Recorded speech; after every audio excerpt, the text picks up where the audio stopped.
आइए हम प्रार्थना करें। हमारे महान दयालु स्वर्गीय पिता, हम आपका धन्यवाद करते हैं इस भोर के समय के लिए, इस सुंदर समय के लिए जहां हम अलग जगहों से इस ऑनलाइन के माध्यम से जुड़ सके और बाइबल का अध्ययन हम एक साथ कर सके। पिता परमेश्वर, कई समय बाद हम इस पढ़ाई में दोबारा जा रहे हैं। प्रार्थना करते हैं कि आप अगुवाई कीजिए, आप पढ़ाइए, आप सिखाइए, आप ही बढ़ाइए और आप ही चलाइए। और हमारे रिश्तों को मजबूत कीजिए आपके साथ। हम आपके साथ प्रेम में बने रहे, प्रेम में बढ़ते चले जाए। धन्यवाद करते हैं कि आपने ये मुमकिन किया कि हम दोबारा से इस पढ़ाई में हम बन सके। इस समय को, आज के पढ़ाई को आपके हाथों में सौंप दें। प्रार्थना करते हैं कि वचन का सच्चाई ऊंचा उठाया जाए, आप ऊंचे उठाया जाए। धन्यवाद करते हैं क्योंकि आप हमें पढ़ाने वाले हैं। इस विनती को यीशु मसीह के नाम से मांगते हैं, आमीन। हम विशेषकर परमेश्वर का धन्यवाद करना चाहते हैं कि शायद बहुत समय हो चुका है, पर परमेश्वर का महिमा हो कि हम दोबारा इस पढ़ाई की शुरुआत कर रहे हैं। और हम बहुत चीजों को एक साथ दोबारा जो है इस विषय में हम देखने वाले हैं। और मैं आप दोनों का खास तौर से स्वागत करना चाहता हूं कि आप दोनों आज की पढ़ाई में जुड़े। और हम देखेंगे कि परमेश्वर की दया से आने वाले समय में और भी हमारे भाई बहन जो है जुड़ेंगे। और आज हम कुछ बातों को दोहराएंगे क्योंकि जो है इस पढ़ाई को थामे हुए कुछ समय हो चुका है। और यदि आपने नोट्स लिया हो तो आप अपने नोट्स को खोलिएगा। हम जो है कुछ दोहराएंगे, फिर कुछ बातों के बारे में हम जो है एक साथ देखेंगे, क्योंकि हम उस सुसमाचार के हम गहरे अध्ययन में हैं। और हम सुसमाचार के अलग अलग हम भागों को देख रहे हैं और हम देखते हैं कि उस सुसमाचार के सुंदरता को और गहराई से देख पा रहे हैं।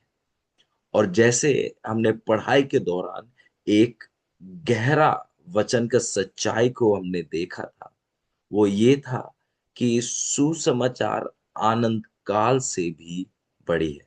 इसका मतलब क्या है कि उदाहरण के लिए यदि आप देखें यीशु मसीह का दूसरा आगमन, हम जानते हैं कि यीशु मसीह के दूसरे आगमन होने के साथ जो भी चीजें यीशु मसीह के दूसरे आगमन से जुड़ी है, हम उनका पूर्ण ज्ञान प्राप्त करेंगे। उसके विषय में हम पूर्णता से हम जान पाएंगे यीशु मसीह के आगमन पर।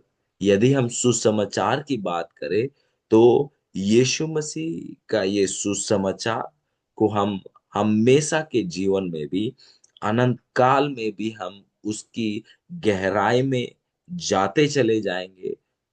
फिर भी अनंत काल में भी जो है सुसमाचार के गहराई तक, पूर्ण गहराई तक हम नहीं पहुंच पाएंगे। हम जितना भी खोज करें, हम देखेंगे कि खोजने को और अधिक उसमें है। और ये सबसे अद्भुत चीज रहेगा अनंत काल में। सबसे सबसे रोमांचक चीज रहेगा कि हम सुसमाचार की गहराई में जाएंगे और उस गहराई में देखेंगे कि ये तो और भी गहरा है। क्योंकि हम जानते हैं कि परमेश्वर का प्रेम का गहराई को हम नाप नहीं सकते। परमेश्वर के प्रेम के चौड़ाई को हम नाप नहीं सकते, परमेश्वर के प्रेम के लंबाई को हम बिल्कुल ही नहीं नाप सकते। और ये जानना कि सुसमाचार जो है अनंत काल से भी गहरी है, लंबी है और चौड़ी है, ये अनंत काल को और सुंदर हम सब के लिए बनाता है। तो हम इस समय जो है उस सुसमाचार के उस पहलू को पढ़ रहे हैं जो कि है सुसमाचार का निमंत्रण। वो है सुसमाचार का निमंत्रण, और ये हम उस पांचवें भाग को देखने वाले हैं और कुछ भागों को देखेंगे जिसके साथ हम सुसमाचार के उस पहलू के दूसरे पहलू में हम जाएंगे, क्योंकि इस सुसमाचार में बहुत से चीजों को देखना है, पढ़ना है, समझना है, जो कि हमारे प्रेम को हमारे उद्धार करता यीशु मसीह की ओर और गहरा करता है और बढ़ाते जाता है। तो आइए हम सीधे चलते हैं मत्ती उसका 11 का 28, और कुछ बातों को हम दोहराएंगे और कुछ बातों को भी हम देखेंगे जो कि हमारे आने वाले पढ़ाइयों में बहुत मदद सहायता करेंगे। मत्ती 11 का 28, यह वचन इस प्रकार कहता है, हे सब परिश्रम करने वालों और बोझ से दबे लोगों, मेरे पास आओ, मैं तुम्हें विश्राम दूंगा। हे सब परिश्रम करने वालों और बोझ से दबे लोगों, मेरे पास आओ, मैं तुम्हें विश्राम दूंगा। हम मत्ती 11 का 28 में देखते हैं कि यीशु मसीह निमंत्रण दे रहे हैं, और ये निमंत्रण केवल कुछ चुनिंदे लोगों के लिए नहीं है, पर ये निमंत्रण सभी के लिए है। यीशु मसीह का निमंत्रण है कि हे बोझ से दबे हुए लोगों, आप क्या करो, आप मेरे पास आओ और मैं आपको विश्राम दूंगा। और यहाँ यदि आप इस आयत को गौर से देखें तो आप देखेंगे कि यहाँ पर कोई कुछ खास समूह का जिक्र नहीं किया जा रहा है, कुछ लोगों का जिक्र नहीं किया जा रहा है, पर यीशु मसीह कह रहे हैं सभी को कि जो भी आप है, जहां भी है, आप आओ मेरे पास। और यीशु मसीह जानते हैं कि सभी लोग कोई ना कोई बोझ से दबे हुए हैं। आपके लिए जो बोझ है वो दूसरे के लिए भी बोझ हो सकता है और दूसरे के लिए बोझ नहीं हो सकता है। सभी का जो है अलग अलग बोझ है, पर हर एक को आराम देने वाला केवल एक है, और वो है यीशु मसीह। हाँ, लोग जब इस बोझ को महसूस करते हैं तो वो अलग अलग चीजों को करते हैं, अलग अलग जगहों पर जाते हैं। क्या पाने के लिए? उस शांति और आराम को पाने के लिए। पर हम देखते हैं कि वो शांति और आराम तो केवल यीशु मसीह ही दे सकते हैं। हम देखते हैं कुछ हमारे अजीज भाई बहन जो तीर्थ यात्रा में जाते हैं, ऐसे पवित्र जगह में जाते हैं जिनको पवित्र कहा जाता है, उन जगहों पर जाते हैं। किस मकसद से? इस मकसद से कि उन्हें शांति और आराम मिले। पर हम देखते हैं कि उन यात्राओं के बाद भी उनको वो शांति और आराम नहीं मिलता। पर जब हम यीशु मसीह के करीब आते हैं तो हम उस शांति और आराम को हम पाते हैं। ये सुसमाचार का बहुत बहुत खास सच्चाई है कि हमें उस शांति और आराम को पाने के लिए हमें कहीं दूर जाने की जरूरत नहीं। पर हम जहां हैं वहीं, जब हम अपने घुटनों को टेकते हैं और पूर्ण समर्पण के साथ जब हम प्रार्थना करते हैं और परमेश्वर को हम पुकारते हैं, तो परमेश्वर हमें सुनता है और हमें आराम भी देता है।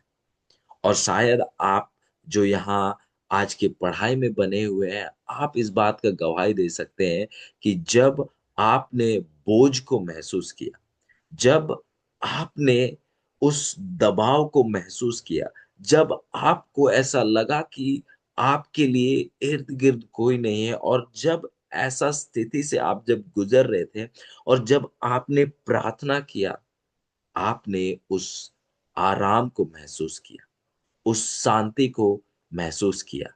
क्यों? क्योंकि आप यीशु मसीह के पास गए। आपको वो कहानी याद तो होगा मार्टिन लूथर की, जिसके बारे में हमने कई पढ़ाई में हमने उसका जिक्र किया कि किस प्रकार मार्टिन लूथर एक रोमन कैथोलिक कलीसिया के याजक थे और जो भी रोमन कैथोलिक कलीसिया कहती थी, जो उनके रीति रिवाज थे, जो मांग करते थे एक व्यक्ति से, मार्टिन लूथर उन हरेक बातों को, उन हरेक चीजों को वो करता।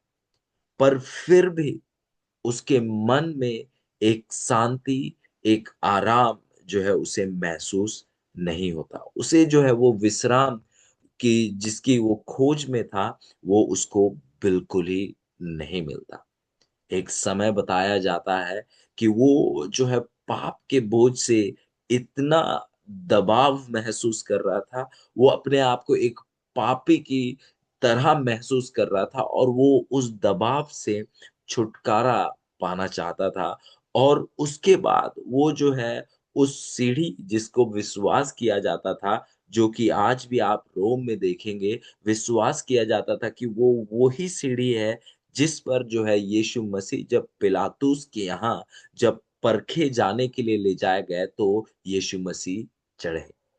तो मार्टिन लूथर वो सीढ़ी के यहाँ पहुँचते हैं और वो सीढ़ी को वो घुटनों पर होकर जो है उन सीढ़ियों को चढ़ते हैं, ये विश्वास करते हुए, ये सोचते हुए कि यदि मैं ऐसा करूँगा तो मुझे जो है वो विश्राम मिलेगा, वो आराम मिलेगा, वो शांति मिलेगा जिसकी मैं खोज में हूँ। और मार्टिन लूथर जैसे उनका विचार था, वो घुटनों पर उन सीढ़ियों को चढ़ते हैं। फिर उसके बाद दोबारा घर लौटते हैं, पर जब वो घर को लौटते हैं, तो उनको दोबारा वो जो उनके मन में जो बोझ था, जो महसूस कर रहे थे कि वो एक पापी है, एक दुष्ट व्यक्ति है और उनके बचने का कोई भी रास्ता नहीं है, उनको दोबारा वैसा ही महसूस होने लगा। पर उसके बाद जब उसने वचनों को देखा और देखा कि बचाव का राह तो केवल यीशु मसीह है, बचाने वाला तो केवल यीशु मसीह है और यीशु मसीह पर विश्वास के द्वारा हम अनुग्रह के द्वारा ही बचाए जाते हैं। जब वो उन सच्चाइयों को वचन में देखा तो उसने आराम पाया। जब वो यीशु मसीह की ओर आया तो उसने विश्राम को पाया। हाँ अजीजों, शांति और आराम और विश्राम यीशु मसीह है। केवल यीशु मसीह है। यदि आप वचन उठाकर देख लीजिए, हम पौलुस और सिलास के बारे में हम पढ़ते हैं कि किस प्रकार पौलुस और सिलास जो है जेल में थे और जेल कोई अच्छी जगह जो है नहीं है। और हम देखते हैं कि जब पौलुस और सिलास जेल में थे, आप इसके विषय में पढ़ सकते हैं प्रेरितों का काम उसका 16 का 25 और 26 में। हम देखते हैं कि पौलुस और सिलास जो है वो जेल में है और वो जेल में जो है गीत गा रहे हैं और वो गीत इसलिए गा रहे हैं क्योंकि उन्हें मालूम है कि जो उनके साथ वो उनको शांति और आराम देने वाला परमेश्वर है और वहाँ गीत गाते हैं और उनके गीत गाने के कारण हम देखते हैं कि किस प्रकार से जो है बेढोल होता है और जो है दरवाजे जो है जेल के खुल उठते हैं। तो हम यहाँ देख सकते हैं कि जब यीशु मसीह हमारे साथ है तो जीवन में कितनी भी बड़ी दिक्कत या परेशानी या बंदिश क्यों ना हो, हम उस विश्राम को नहीं खोएंगे क्योंकि यीशु मसीह ही विश्राम है। यदि आपके पास यीशु मसीह है तो आप जो है उस शांति और उस आराम और उस विश्राम के साथ आप बने हुए रहेंगे। फिर हम देखते हैं, जैसे हमने शुरुआत में देखा, कि ये जो विश्राम का जो निमंत्रण है, जो यीशु मसीह हम सभी को दे रहे हैं, ये सभी के लिए है, केवल कुछ चुनिंदे लोगों के लिए नहीं है, ये सभी के लिए है। और यही कारण है कि आज यदि हम सुसमाचार का हम प्रचार कर रहे हैं अपने पड़ोसियों के साथ, अपने दोस्तों के साथ जो विश्वास में नहीं है, राह चलते लोगों के साथ यदि हम इसका साझा कर रहे हैं, कारण ये है क्योंकि वो विश्राम जो है परमेश्वर ने हमें दिया है, और हम चाहते हैं कि वो उस विश्राम को वो अनुभव करें। शायद इस कहानी को पहले भी हमने आपके साथ साझा किया था, कि एक भाई जो कि पटना के हैं, जिनसे परमेश्वर की दया से मुलाकात हुई थी, वो भाई जो है परमेश्वर की खोज में, वो अलग अलग जगहों पर वो बताते हैं कि मैं जो है मंदिर में गया, मैं मस्जिद में गया, और उनके साथ कई महीनों तक, सालों तक उनके साथ जुड़ा रहा, बना रहा, केवल परमेश्वर की खोज में, उस शांति, आराम और विश्राम की खोज में। पर वो बताते हैं कि उनको वो शांति, आराम और विश्राम नहीं मिला। कहते हैं कि मैं परेशान था, मैं बहुत ज्यादा अपने आप को जो है एक दुष्ट व्यक्ति की तरह मैं बहुत गुस्से में रहा करता था। फिर वो बताते हैं कि एक समय जो है सेवेंथ डे एडवेंटिस्ट कलीसिया, हमारे कलीसिया के बाहर से गुजर रहे थे, और वहां कुछ हेल्थ प्रोग्राम हो रहा था। और वो उस समय जब कदम आगे बढ़ाते हैं, जब जाते हैं, तो उनको स्वागत किया गया, और वो उसके बाद धीरे धीरे जो है आने लगे, उपासना करने लगे। और वो बताते हैं कि जब मैं कलीसिया के साथ जुड़ा, जब सेवेंथ डे एडवेंटिस्ट कलीसिया के साथ जुड़ा, तो मैं जिस शांति की तलाश में था, जिस परमेश्वर की तलाश में था, मैंने उसको वहां पर पाया। अजीजों, परमेश्वर अद्भुत है, और आज हम सभी को जो है विश्राम और आराम देना चाहते हैं। और शायद ये आपका अनुभव रहा होगा, जैसे मेरा अनुभव रहा होगा, कि जब जब परमेश्वर के पास हम रहे हैं, तब तब हमने उस शांति और आराम को महसूस किया है, और उस शांति और आराम में हमने अपना जीवन को जिया है। शायद इस अनुभव से आप वाकिफ हैं। पर जब जब परमेश्वर से दूरी हम करते गए हैं, आप कहेंगे हाँ, तब तब जो है मैं शांति के साथ और आराम के साथ नहीं था, या नहीं थी। अजीजों, परमेश्वर हमें बहुतायत का जीवन देना चाहते हैं। वो आत्मिक तौर से हमें बहुतायत का जीवन देना चाहते हैं, शारीरिक तौर से बहुतायत का जीवन देना चाहते हैं, मानसिक तौर से जो है वो बहुतायत का जीवन देना चाहते हैं। यीशु मसीह यदि आए इस पृथ्वी में, तो वो हमें बहुतायत का जीवन देने के लिए आए। आइए हम उस वचन को हम पढ़ेंगे।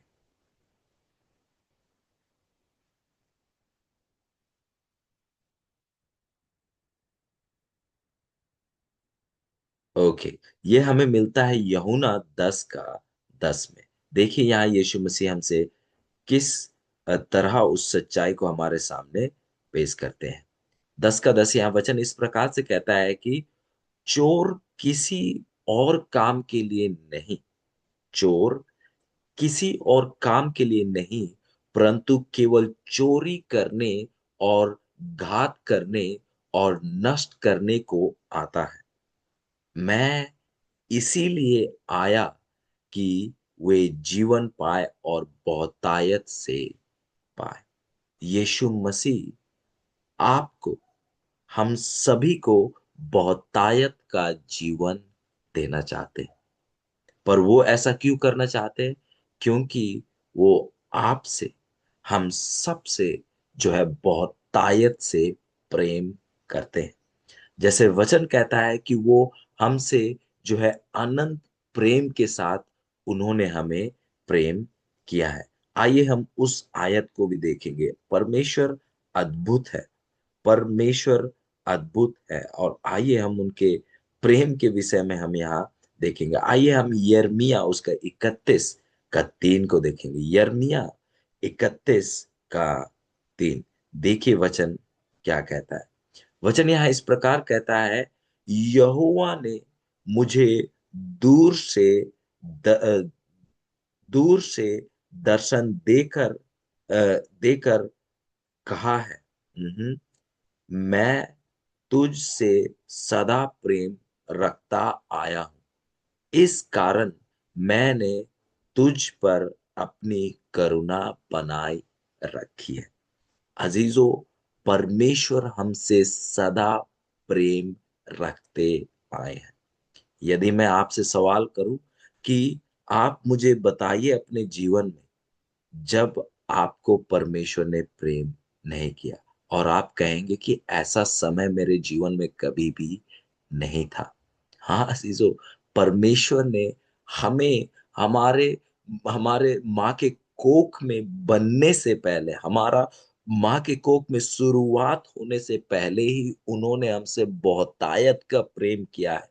और जैसे आपको याद होगा, हम जब पढ़ाई की शुरुआत कर रहे थे, हम देख रहे थे कि जो सुसमाचार है वो परमेश्वर के साथ हमेशा से था। मतलब परमेश्वर हमेशा से हमसे प्रेम करते आए, और उनका प्रेम है कि उन्होंने हमारे उद्धार का योजना को जो है बनाया, और हमारे उद्धार के लिए, हमारे बचाव के लिए उन्होंने देरी नहीं किया। देखिए यहाँ वचन कहता है कि इस कारण, कहते हैं कि मैं सदा प्रेम करता आया हूं, इस कारण मैंने तुम तुझ पर अपनी करुणा बनाई रखी है। अब देखिए, परमेश्वर का प्रेम है कि हम उनके करुणा को अनुभव करते हैं। यदि आज हम जीवित हैं तो ये परमेश्वर का करुणा है, परमेश्वर का प्रेम है।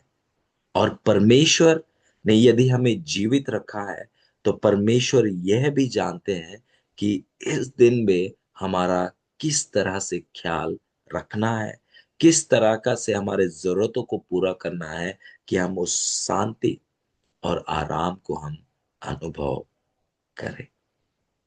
सो परमेश्वर, हमारे परमेश्वर जैसा और कोई दूसरा हो ही नहीं सकता। क्योंकि हम देखते हैं कि परमेश्वर, हम जब उनके साथ ईमानदार और वफादार नहीं रहते हैं, तो भी वो हमारे साथ ईमानदार और वफादार रहते हैं। और ये सच्चाई परमेश्वर की जो है व्यक्तिगत रूप से जो है मुझे बहुत शांति और आराम देती है, कि परमेश्वर हमारे साथ ईमानदार रहते हैं जबकि हम उनके साथ ईमानदार नहीं रहते। देखिए वचन इसके बारे में कि इस प्रकार हमारे सामने सच्चाई को पेश करता है।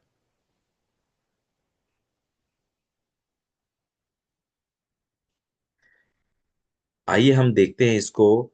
दूसरा तिमोथी उसका 2 का 13। दूसरा तिमोथी उसका 2 का 13।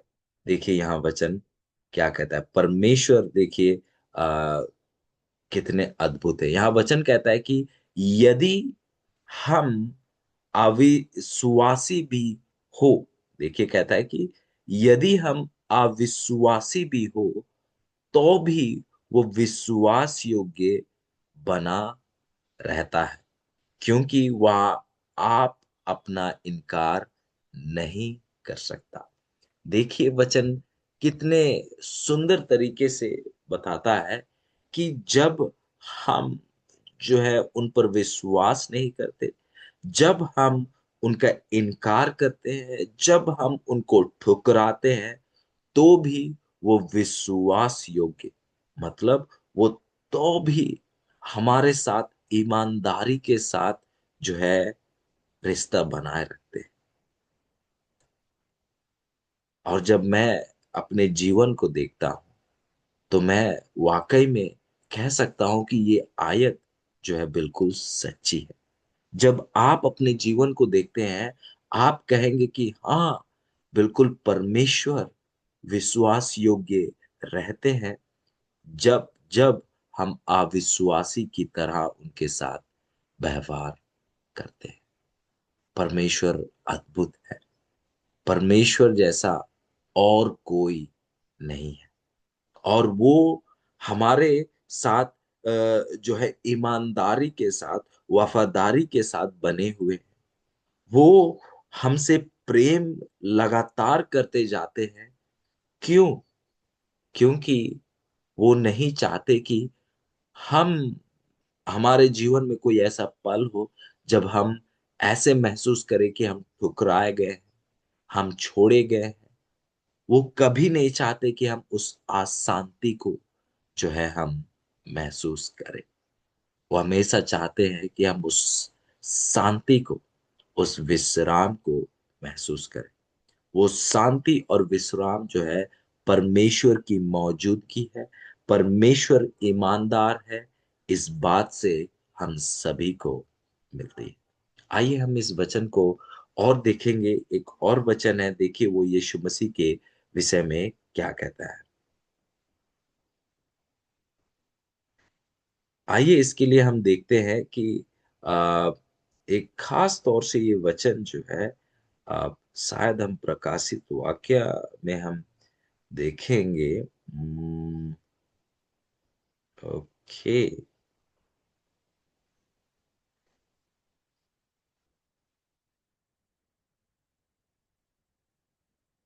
ओके, ये हमें मिलता है। हम्म। ऑलराइट। ओके, ईसाया नबी, हम उसका 9 का 6 में देखते हैं। ईसाया नबी उसका 9 का 6। यहाँ वचन इस प्रकार कहता है, क्योंकि, यहाँ कहता है कि क्योंकि हमारे लिए एक बालक उत्पन्न हुआ। देखिए किसके लिए? हमारे लिए। क्योंकि हमारे लिए एक बालक उत्पन्न हुआ, हमें एक पुत्र दिया गया, और प्रभुता उसके कंधे पर होगी। और उसका नाम अद्भुत, युक्ति करने वाला, पराक्रमी परमेश्वर, अनंत काल का पिता और शांति का राजकुमार रखा जाएगा। देखिए वचन यहाँ पर जो है यीशु मसीह के विषय में हमारे सामने जो है एक सच्चाई को पेश करते हुए जो है परमेश्वर कुछ सच्चाई को पेश करते हैं। कहते हैं कि एक बालक उत्पन्न होगा और एक पुत्र दिया जाएगा। ये कौन है? यीशु मसीह। और यदि अंत की ओर देखे तो यहां पर वचन कहता है कि और शांति का राजकुमार रखा जाएगा। यहां पर जो है शांति का राजकुमार, ये शांति का राजकुमार कौन है? ये शांति का राजकुमार कोई और नहीं बल्कि यीशु मसीह है। हाँ अजीजों, जैसे हम वचन में पढ़ते हैं, आइए उस वचन को हम देखेंगे, जो कि इस विषय को, जो शांति का राजकुमार है, उसको हमें समझने में और सहायता करेगा। आइए यूहन्ना 14 का 6, आप इस आयत को बहुत अच्छे तरीके से जानते हैं। यूहन्ना 14 का 6 देखिए क्या कहता है कि यीशु ने उससे कहा, मार्ग और सच्चाई और जीवन मैं ही हूं। यीशु ने उससे कहा, मार्ग और सच्चाई और जीवन मैं ही हूं। बिना मेरे द्वारा कोई पिता के पास नहीं पहुंच सकता। अब हम अक्सर इस बात को हम सुनते हैं कि यीशु मसीह क्या है, मार्ग है, सच्चाई है और जीवन है। और यदि आप देखें, जैसे हमने अभी पढ़ा ईसाया नबी उसका 9 का 6 में, कि यीशु मसीह कौन है? शांति का राजकुमार है। मतलब शांति वाकई में यीशु मसीह है। जैसे मार्ग कौन है? यीशु मसीह। सच्चाई कौन है? यीशु मसीह है। जीवन कौन है? यीशु मसीह है। और उसी प्रकार जो शांति है वो यीशु मसीह है। शांति ये नहीं है कि सब चीजें ठीक है, परिवार की जरूरतें पूरे हैं, ये शांति नहीं है। शांति वाकई में यीशु मसीह है। क्योंकि यदि लोग कहेंगे कि शांति क्या है, घर में खाना होना है, कपड़ा होना है, अच्छा अच्छा शायद सब चीज होना है, यदि हम इनको शांति कहें तो इनके खत्म होने से जो है शांति खत्म हो जाएगी। और ऐसा शांति किसी को भी नहीं चाहिए। शायद आप में से किसी को भी ऐसा शांति नहीं चाहिए। पर यदि आप देखें, वचन कहता है कि शांति कौन है? यीशु मसीह है। यीशु मसीह को शांति का राजकुमार कहा गया है। मतलब यदि यीशु मसीह आपके पास है तो आपके पास वो शांति है। आप कोई भी चीज आपके शांति को जो है नहीं हिला सकता, नहीं उसमें कुछ खरोच ला सकता है, यदि यीशु मसीह आपके साथ है और मेरे साथ है। हाँ अजीजों, यीशु का जीवन में होना ही शांति है। और आज यीशु मसीह सभी को एक बुलावा दे रहे हैं। पर लोग जो है यीशु मसीह के करीब नहीं आना चाहते हैं। कारण शायद उन्हें मालूम नहीं है कि यीशु मसीह वाकई में कौन है। आपने शायद ऐसे बहुत गवाहियों को सुना होगा जहां लोगों ने इस बात को साझा किया कि यीशु मसीह को पाने के द्वारा, यीशु मसीह के करीब आने के द्वारा जो है मैंने शांति और आराम को पाया। कुछ समय पहले की बात है कि एक जगह जो है एक एफर्ट मीटिंग रखी गई थी। और ये वो ऐसी जगह है, झारखंड का एक बहुत कोना क्षेत्र है। ये वहां पर ये मीटिंग को रखी गई। और ये जगह पर यदि आप देखें तो कोई एडवेंटिस्ट जो है नहीं है। यदि कहा जाए तो वहां पर एडवेंटिस्ट की मौजूदगी नहीं है। पर वहां पर एक व्यक्ति जिनका नाम विशाल है, परमेश्वर ने उन्हें चुना। और ये व्यक्ति जो है जीएल चर्च से थे, पर अब वो एडवेंटिस्ट कलीसिया के मेंबरान हैं। वो जो है अपने जीवन में बहुत ज्यादा परेशान थे। वो बताते हैं कि वो रात दिन जो है बाइबल के अध्ययन में बने रहे। वो प्रार्थना करते परमेश्वर से कि परमेश्वर मुझे सच्चाई जानना है। वो जो है परेशान थे। और वो कलीसिया में जाते थे। एक ईमानदार उपासक थे वो, जेल कलीसिया के वो ईमानदार उपासक थे। और वो जो है कभी उपासना में जो है कभी भी आप देखेंगे कि उनका अटेंडेंस एब्सेंट कभी भी नहीं होगा।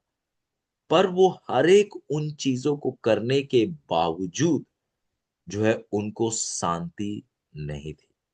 क्योंकि वो सच्चाई से जो है बाइबल के पूर्ण सच्चाई से वो दूर थे। वो इस जगह तक पहुंच गए कि उन्होंने निर्णय ले लिया कि वो अब अपने जीवन का अंत कर देंगे, अपना खात्मा कर देंगे, अपने आप को मार देंगे, वो आत्महत्या कर लेंगे। क्योंकि वो जीवन में हर एक चीज को करने के बावजूद जो है उनको वो शांति जो है नहीं थी जिसकी वो तलाश में था। और वो बाइबल को रात दिन पढ़ते, रो रो कर पढ़ते। और परमेश्वर वफादार है, ईमानदार है। परमेश्वर जो है उनके साथ बात करने लगे।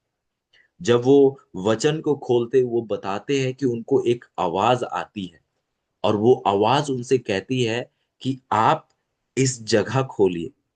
और जैसे वो आवाज कहता है आप इस जगह खोलिए, वो आयत को वहां खोलते हैं। और जब खोलते हैं तो एक सच्चाई को वो वहां देखते हैं। वो इसी प्रकार से जो है बाइबल अध्ययन करते रहे, पवित्र आत्मा उनसे बात करते रही। और पवित्र आत्मा ने उनका जो है ध्यान को उस 10 आज्ञा की ओर लेकर गए, और 10 आज्ञा में उस साबत के सच्चाई की ओर उनको लेकर गए। और जब उन्होंने पढ़ा साबत विश्राम के बारे में, तो वो कहते हैं कि जब मैंने देखा इस सच्चाई को, तो मैं कहने लगा कि जब ये थ्योरी है तो इसका प्रैक्टिकल होना बहुत ज्यादा जरूरी है। इसको जीना जो है बहुत ज्यादा जरूरी है। और जब परमेश्वर ने उन सच्चाई को उन्हें दिखाया, तो वो उस सच्चाई को ग्रहण किए। और जब उन्होंने उस सच्चाई को ग्रहण किया, वचन के पूर्णता को ग्रहण किया, तो उन्होंने शांति को प्राप्त किया। आज हाँ, उनके जीवन में कुछ कठिनाई है। उनकी वाइफ जो है, क्योंकि उन्होंने वचन के सच्चाई के अनुसार अपना जीवन जीने का निर्णय लिया, उनकी वाइफ उनके विरुद्ध में है। उनका जो कलीसिया था वो उनके विरुद्ध में है। लोग उनको बर्बाद करना चाहते हैं, उनको गिराना चाहते हैं। पर आज वो कहते हैं कि मैं शांति में हूं। वो आज कहते हैं कि मैं जो है अपना जीवन त्याग दूंगा, पर परमेश्वर को नहीं त्यागूंगा, उसके सच्चाई को नहीं त्यागूंगा। क्यों? क्योंकि उन्होंने परमेश्वर में उस शांति और आराम को पाया। हाँ अजीजों, परमेश्वर के अलावा शांति और आराम और कहीं भी नहीं है। और वो शांति और वो आराम परमेश्वर आज हम सभी को देना चाहते हैं। तो आइए आज के दिन में हम निर्णय ले कि हम परमेश्वर के करीब बने रहें। जब जब जो है मौका मिले, तब तब आइए हम अपने दिलों को प्रार्थना में हम स्वर्ग की ओर उठाएं। परमेश्वर का धन्यवाद करें कि हम उस शांति को अनुभव करते हैं। परमेश्वर का धन्यवाद करें कि परमेश्वर हमारे साथ है, और उसके वजह से हम शांति के साथ हैं। यदि ये आज आपकी इच्छा है कि आप परमेश्वर के करीब आए, उनके उनको और गहराई से जाने और गहराई से उनसे बने, तो आइए मेरे साथ प्रार्थना में जुड़े, और आइए हम परमेश्वर के साथ बने रहें जैसा वो हमें बने रहना चाहते हैं। उन्होंने कभी नहीं छोड़ा है, पर हमने उन्हें छोड़ा है। आइए आज उनके करीब आए, उनके और करीब आने के लिए, उनको छोड़ने के लिए नहीं।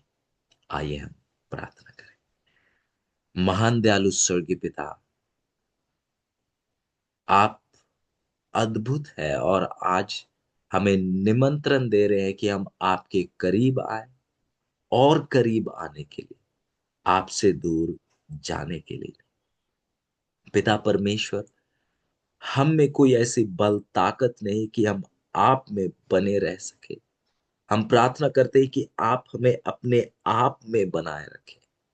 हम आपसे अधिक किसी चीज को ना चाहें, आपसे अधिक हम किसी चीज को प्रेम ना करें। और जब हम आपके करीब आ रहे हैं तो हम केवल इसीलिए आपके करीब आए कि हम आपसे प्रेम करते हैं, और इससे ज्यादा कि आप हमसे प्रेम करते हैं। और इन कारणों के अलावा और कोई दूसरा कारण ना हो, ये आपका प्रेम हो जो हमें आपकी ओर खींचे और आपकी ओर और गहराई में लेकर चला जाए। हम अपने आप को, अपने जीवन को आपके हाथों में सौंपते हैं। अब प्रार्थना करते हैं कि हमारे साथ हो, कि इस उद्धार के संदेश को, इस शांति के संदेश को हम दूसरों को भी बताने वाले हो सके, ताकि वो आपको पाए और आपको पाने के साथ उस शांति को पा सके जिसकी तलाश में आज वो पूरे दुनिया में जो है वो इधर उधर घूमते रहते हैं। धन्यवाद करते हैं पिता, क्योंकि आप हमारे साथ हैं, और आज आपकी दया से हम आप जैसा जीवन जिएंगे, आपके उस शांति में अपने जीवन को हम जिएंगे। आपको महिमा बढ़ाई देते हुए इस विनती को यीशु मसीह के सामर्थ्य नाम से मांगते हैं। आमीन। आमीन।